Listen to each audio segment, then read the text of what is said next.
Hello friends, welcome to सफलता मंत्र। दोस्तों, यूपी टेट का एग्जाम आप सभी लोगों का कल संपन्न होने वाला है। इसके पहले जितने भी इंपॉर्टेंट क्वेश्चंस हो सकते थे वो सभी हमने आपके संस्कृत के अंतर्गत एक एक करके कवर करा दिए हैं और बहुत सी इंपॉर्टेंट प्रैक्टिस सेट की क्लासेस भी करा दी हैं। अब इस अंतिम समय में बिल्कुल अंतिम क्वेश्चन का सेट आप लोगों के लिए लेकर आए हैं। ये 30 प्रश्नों का सेट आपके लिए बहुत ही ज़्यादा महत्वपूर्ण होने वाला है। ये 30 प्रश्न आप लोग जरूर देखेगा। जितने भी आपके टॉपिक हैं उन सभी से चुनिंदा क्वेश्चन को ढूंढ कर ये सेट तैयार किया गया। एकदम सिलेक्टेड क्वेश्चंस लेकर आए हैं और जैसे आपने अभी तक हमारी सभी संस्कृत की क्लासेस को देखा हुआ, अन्य क्लासेस को देखकर अपनी तैयारी की है, इसको भी जरूर देखकर शेयर करिएगा। और लगातार ऐसे ही क्लासेस को पाने के लिए, सुपर टेट की सटीक तैयारी के लिए हमारे साथ जुड़े रहिएगा। चैनल को सब्सक्राइब कर लीजिएगा। टेलीग्राम पर भी आप लोग हमारे चैनल से जुड़ सकते हैं, लिंक डिस्क्रिप्शन बॉक्स में दिया गया है। इसी प्रकार के इंपॉर्टेंट क्वेश्चंस आपको देखने को मिलेंगे। तो संस्कृत की प्रश्नोत्तरी में एक बार फिर से आप सभी लोगों का स्वागत करते हैं। बहुत ही अच्छे क्वेश्चंस आप लोगों के लिए लेकर आए हैं। बस एक एक क्वेश्चन को आपको देखना है, कॉपी पेन लेकर बैठना है और मिलाना है कितने क्वेश्चन आप लोग सही कर पाते हैं, क्योंकि ऐसे ही चुनिंदा क्वेश्चंस आपके एग्जाम में भी पूछे जाएंगे। पहला क्वेश्चन आपके सामने आ चुका है। गंगा पद में स्त्री प्रत्यय है। गंगा पद में स्त्री प्रत्यय आप लोगों को बताना है कि कौन सा प्रत्यय प्रयुक्त किया गया है। गंगा पद दिया गया है और इसमें कौन सा स्त्री प्रत्यय लगा हुआ है। तो ऑप्शंस आपके सामने हैं और यहां पर आपका जो सही ऑप्शन हो जाएगा वो आपका टाप प्रत्यय है। डी नंबर ऑप्शन आपका बिल्कुल करेक्ट हो जाएगा। टाप प्रत्यय यहां पर लगा है जो कि स्त्री प्रत्यय के अंतर्गत आ जाते हैं। सभी आपके स्त्री प्रत्यय के नाम ही दिए गए हैं। अगला क्वेश्चन बढ़ते हैं। तो दिया गया है, 3 लड़कियों का परिचय बोलो। 3 लड़कियों का परिचय बोलो। इस वाक्य का संस्कृत में अनुवाद बताना। शुद्ध अनुवाद क्या होगा ये आप लोगों को बताना है। तो देख लीजिए, इसको बहुत ही अच्छे से आपको बता दे रहे हैं। तृणायाम बालिका नाम परिचयम बद, तृष्णा नाम बालिका नाम परिचयम बद।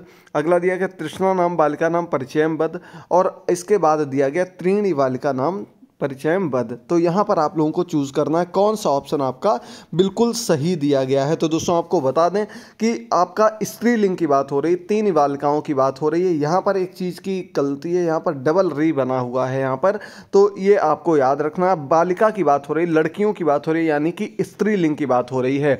3 को पुल्लिंग में त्राणायाम बोलते हैं और स्त्रीलिंग में जब हम प्रयोग करते हैं तो तृष्णानाम लिखते हैं, यानी कि सी नंबर ऑप्शन इस रूप में तृष्णानाम बालिका नाम परिचयम बद, ये आपका ऑप्शन बिल्कुल करेक्ट हो जाएगा। बाकी तीनों ऑप्शन आपके अलग थे।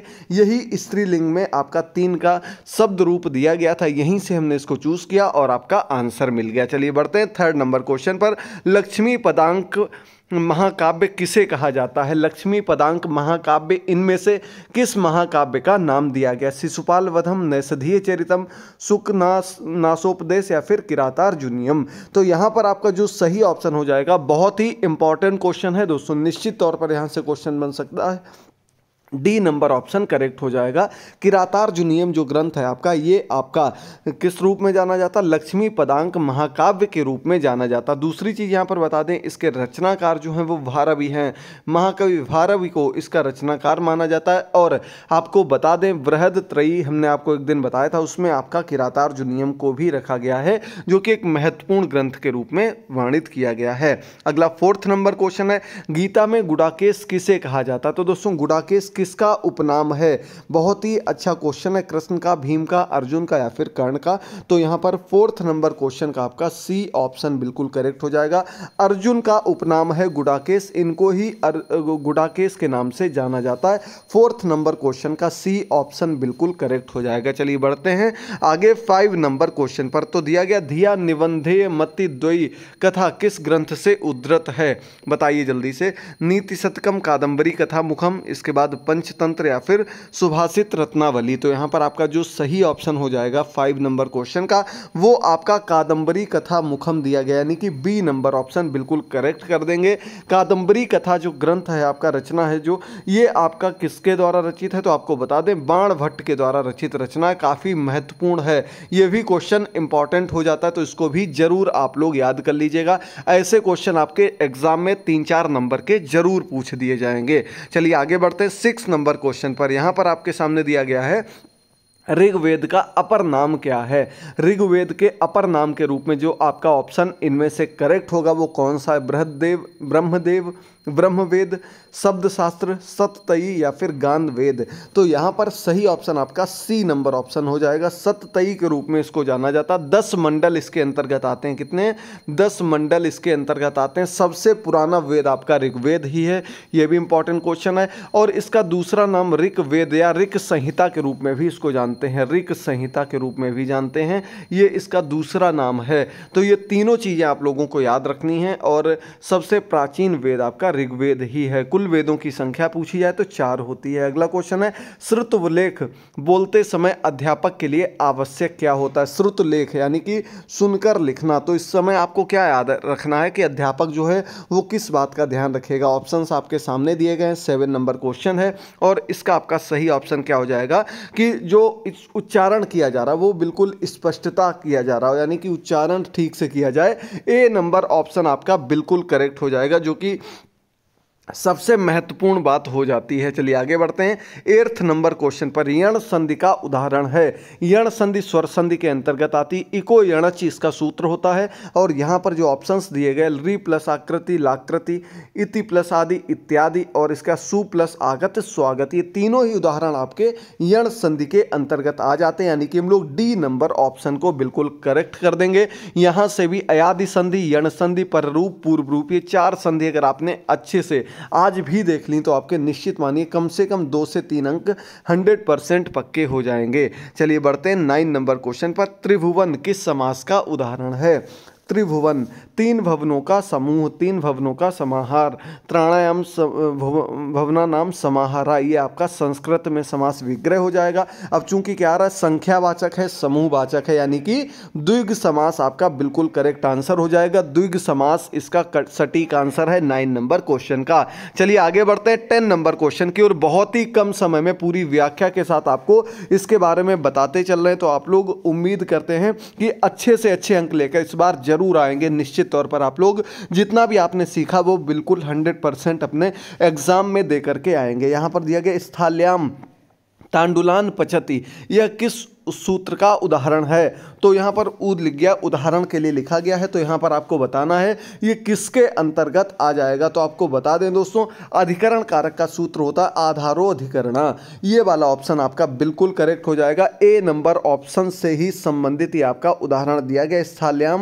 स्थाल्याम तंडुलान पचती, बिल्कुल करेक्ट हो जाएगा ए नंबर ऑप्शन। बहुत बढ़िया, बिल्कुल करेक्ट। समझते रहिए, आंसर देते रहिए। अगला क्वेश्चन दिया गया, युष्मद शब्द का प्रथमा विभक्ति बहुवचन रूप क्या बनेगा? ये आपका शब्द रूप से संबंधित है। सर्वनाम के शब्द रूप भी आपके पूछ दिए जाते हैं और संज्ञा के भी पूछ दिए जाते हैं। तो युष्मद का सबसे पहले आपको अर्थ पता होना चाहिए। तो तुम के लिए प्रयुक्त किया जाता है युष्मद। युष्मद के शब्द रूप में आपका प्रथमा विभक्ति में क्या आता है? त्वम, युवाम, यूयम। तो यानी कि आपसे पूछा क्या गया, ये तीनों ही आपके सामने दिए गए, लेकिन क्या पूछा गया? बहुवचन में पूछा गया। तुम आपका एक वचन में आ जाता है, युवाम आपका द्विवचन में आ जाता है और बहुवचन में आपका आ जाता है यूएम। तो यानी कि यहाँ पर आपका बी नंबर ऑप्शन हम लोग सिलेक्ट कर लेंगे। 11वें क्वेश्चन का युष्मद शब्द का प्रथमा विभक्ति बहुवचन में यूएम पद बन करके सामने आ जाता है। यहाँ पर आगे आपका त्वत दिया गया है। तो आपको बता दें, त्वत जो आपका यहाँ पर दिया गया ये आपका पंचमी एक वचन के अंतर्गत आ जाता है। पंचमी विभक्ति एक वचन के अंतर्गत आपका त्वत आ जाता है युष्मद शब्द रूप के अंतर्गत। चलिए बढ़ते हैं 12 नंबर क्वेश्चन पर। कुमार संभवम के लेखक कौन है? कुमार संभवम बहुत इजी रचना है, लेकिन आपके यूपी टेट के एग्जाम में ही कई बार पूछी जा चुकी है। तो यहाँ पर जब हम लोग आगे बढ़ेंगे तो ये कालिदास जी की रचना है, कालिदास जी का ग्रंथ है कुमार संभवम। डी नंबर ऑप्शन को हम लोग टिक कर देंगे, आपको निश्चित तौर पर एक क्वेश्चन आता होगा। चलिए बढ़ते हैं 13 नंबर क्वेश्चन पर। विलोक के पद में कौन सा प्रकृति और प्रत्यय है? चलिए बहुत बढ़िया, फिर से आपके सामने एक बहुत ही अच्छा क्वेश्चन आ जाता है। इसमें आपका विलोक के लेप आ जाता है। लेप प्रत्यय क्या आ जाएगा? इसमें लेप में आपको क्या याद रखना है, हमने आपको बताया था शुरू में आपके क्या लगता है, इसमें विलोक के दिया गया वी क्या हो गया आपका उपसर्ग के रूप में आ गया। इसके बाद अंत में या आ जाता है। तो यहाँ पर देखिए उपसर्ग भी लगा हुआ है, बीच में हमारा जो प्रकृति है वो भी है, और अंत में या भी लगा हुआ है, यानी कि आपका लेप प्रत्यय हो जाएगा। अब लेकिन इसका पूरा पद क्या बनेगा वो आपके सामने ए नंबर ऑप्शन में वी उपसर्ग हो गया, लोक आपका प्रकृति होगी और लेप प्रत्यय लगा हुआ है, तो यहाँ पर ए नंबर ऑप्शन हम लोग टिक कर देंगे। लेप प्रत्यय काफ़ी इंपॉर्टेंट है, निश्चित तौर पर आपको देख करके जाना है। चलिए बढ़ते हैं 14 नंबर क्वेश्चन पर। निम्न में से अव्यय पद चुनिए। इसमें आपको अव्यय पद चुनना है, अकस्मात, अचिरम या फिर अद्वैत या फिर उपरोक्त सभी। चलिए बताइए जल्दी से सही ऑप्शन आपका क्या हो जाएगा 14 नंबर क्वेश्चन का। तो आपको बता दें अकस्मात हो गया, अचिरम हो गया और अद्वैत हो गया, ये तीनों ही आपके क्या आ गए, ये आपके सभी जो दिए गए हैं ये आपके अव्यय पद के रूप में ही दिए गए, यानी कि उपरोक्त सभी ऑप्शन आपका बिल्कुल सही हो जाएगा। बहुत बढ़िया, समझते रहिए।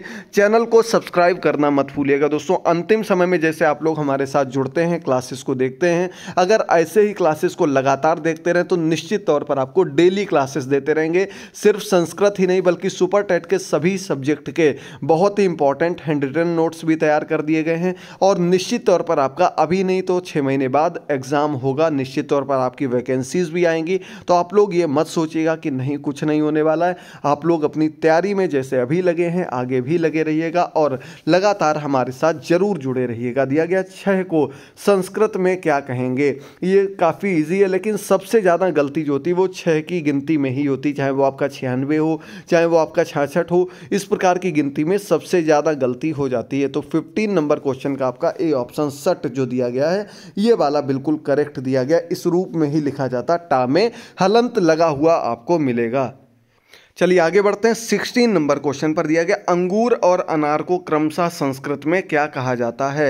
अंगूर और अनार दोनों की संस्कृत आप लोगों को बतानी शब्दार्थ के अंतर्गत। तो अंगूर को हम क्या कहेंगे और अनार को, दोनों को आप लोगों को पढ़ना है और इनकी संस्कृत याद रखनी। देखिए काफ़ी लोगों को अनार की तो मालूम होगी, लेकिन अंगूर में काफ़ी लोग कन्फ्यूज हो जाते हैं। दाड़िमम किसको कहते हैं, अनार को कहते हैं, और द्राक्षा किसको कहते हैं, अंगूर को कहते हैं, यानी कि आपका बी नंबर ऑप्शन, अंगूर को द्राक्षा कहेंगे और दाड़िमम कहते हैं अनार को। तो सही आंसर आपका यहाँ पर बी नंबर ऑप्शन हो जाएगा। बहुत बढ़िया, बिल्कुल करेक्ट आंसर आपका दिया गया है। चलिए बढ़ते हैं 17 नंबर क्वेश्चन पर। 1 अरब को संस्कृत में क्या कहा जाता है। संस्कृत में गिनती पूछी गई है, बहुत ही बड़ी गिनती है, लेकिन ये बिल्कुल सटीक वाली होती है कि इसमें आपको कुछ भी अलग नहीं करना है, आपको याद जैसी रखनी वैसी ही आपके एग्जाम में पूछ दी जाएगी। और आपके सामने जो ऑप्शंस दिए गए उसमें आपकी अर्बुदम जो दिया गया है वो 1 अरब को कहा जाता है। यहाँ पर डी नंबर ऑप्शन आपका बिल्कुल करेक्ट हो जाएगा। बहुत बढ़िया। चलिए बढ़ते हैं अगले क्वेश्चन पर। 18 नंबर क्वेश्चन, यत्र नार्यस्तु पूज्यन्ते रमन्ते तत्र देवता। यह सूक्ति किस ग्रंथ से उद्धृत है। यत्र नार्यस्तु पूज्यन्ते रमन्ते तत्र देवता, ये किससे संबंधित है। 18 नंबर क्वेश्चन है और यहाँ पर जब हम बात करते हैं तो ये आपका 18 नंबर क्वेश्चन का बी ऑप्शन सही हो जाएगा। मनुस्मृति से संबंधित है, जहाँ नारियों की पूजा की जाती है वहाँ देवता वास करते हैं। ये आपका बी नंबर ऑप्शन करेक्ट हो जाएगा। चलिए बढ़ते हैं 19 नंबर क्वेश्चन पर। कमलम का पर्यायवाची शब्द क्या हो जाएगा। कमलम कमल से संबंधित दिया गया और इसका पर्यायवाची यानी कि समान अर्थ, जो कमल के अन्य अर्थ दिए गए, कमल के अन्य पर्यायवाची दिए गए हैं वो आप लोगों को बताने हैं। तो 19 नंबर क्वेश्चन में देखिए पुंडरीकम दिया गया है, वो भी कमल का पर्यायवाची। कुबलम दिया गया, ये भी आपका कमल का पर्यायवाची। और कुशेषयम ये भी आपका कमल का पर्यायवाची दिया गया, यानी कि आपका उपरोक्त सभी ऑप्शन बिल्कुल करेक्ट हो जाएगा। हो सकता है एक ही आपका सही दिया गया और बाकी गलत दिए गए, तो इस वजह से ये सभी नाम आप लोगों को याद रखने हैं। चलिए बढ़ते हैं 20 नंबर क्वेश्चन पर। विंशति शब्द से लेकर 90 पर्यंत संख्यावाची पद जो होते हैं वो किस लिंग में होते हैं। विंशति यानी कि 20 से लेकर के 90 किसको कहते हैं, बहुत ही अच्छी संख्या पूछ दी गई है। विंशति 20 को कहते हैं, 90 कहते हैं 90 को, ठीक है। 80 80 को, 90 90 को कहते हैं। तो यानी कि 20 से लेकर के 90 तक की जो आपकी संस्कृत की संख्या होती है वो किस लिंग में होती, किस लिंग में लिखा जाता है। 20 नंबर क्वेश्चन है, बहुत बार आपको बता चुके हैं। इसके पहले आपको बताया था कि लगभग शुरू की गिनतियों में आपके सभी पदों में लिखे जाते हैं, फिर एक में आ जाते हैं, और 20 से जो 90 तक की आपकी संख्या आ जाती है ये किस रूप में लिखी जाती, किस लिंग में लिखी जाती। तो आपके सामने ऑप्शंस दिए गए हैं, आपने देख लिए होंगे। सही ऑप्शन यहाँ पर आपका सी नंबर ऑप्शन हो जाएगा। स्त्रीलिंग के रूप में लिखी जाती है, तो सी नंबर ऑप्शन बिल्कुल करेक्ट हो जाएगा। जरूर याद कर लीजिएगा, बहुत ही अच्छा इंपॉर्टेंट क्वेश्चन है। चलिए आगे बढ़ते हैं अगले क्वेश्चन पर। जानी ही में लकार पुरुष वचन आप लोगों को बताना। जानी ही पद का नाम दिया गया है, इसमें लकार पुरुष वचन क्या हो जाएगा ये आप लोगों को बताना है। जल्दी से देखिए और तुरंत याद करते चलिए। तो दोस्तों जानी ही किस पद का रूप दिया गया, सबसे पहले आप लोगों को ये पता होना बहुत ही ज़्यादा महत्वपूर्ण है। तो जानी ही पद जो आपका दिया गया ये ज्ञा के रूप में दिया गया, ज्ञा के धातु रूप दिए गए हैं। ज्ञा धातु है और इसका अर्थ क्या होता है, जानना होता है, जिसके लोट लकार के अंतर्गत जब हम लिखते हैं तो वो आपका जानी ही इस रूप में लिख दिया जाता है। और ये आपका लोट लकार मध्यम पुरुष एक वचन में जानी ही आ जाता है। बी नंबर ऑप्शन आपका 21 नंबर क्वेश्चन का बिल्कुल करेक्ट हो जाएगा। ज्ञा धातु के अंतर्गत आ जाता है, याद कर लीजिएगा, काफ़ी महत्वपूर्ण क्वेश्चन है। 22 नंबर क्वेश्चन है ईश्वर सर्वत्र अस्ति, इसमें अव्यय क्या है, ईश्वर जो है वो सभी जगह है, सर्वत्र का मतलब होता है सभी जगह है। तो यानी कि यहाँ पर आपका सही क्या हो जाएगा, अव्यय के रूप में जब हम लिखेंगे तो आपका ईश्वर सर्वत्र हो जाएगा। अस्ति जो आपका है ये आपका सर्वनाम के रूप में आ जाएगा और ईश्वर आपका संज्ञा के रूप में। बी नंबर बचा सर्वत्र जो कि आपका अव्यय पद के रूप में नोट कर दिया जाएगा, लिख दिया जाएगा। 23 नंबर क्वेश्चन है पौंड्र किसके शंख का नाम है, बहुत ही अच्छा क्वेश्चन है। पौंड्रिक कहीं कहीं मिलेगा, कहीं पौंडक्र देखने को मिलेगा, और ये जो शंख है उसका नाम है।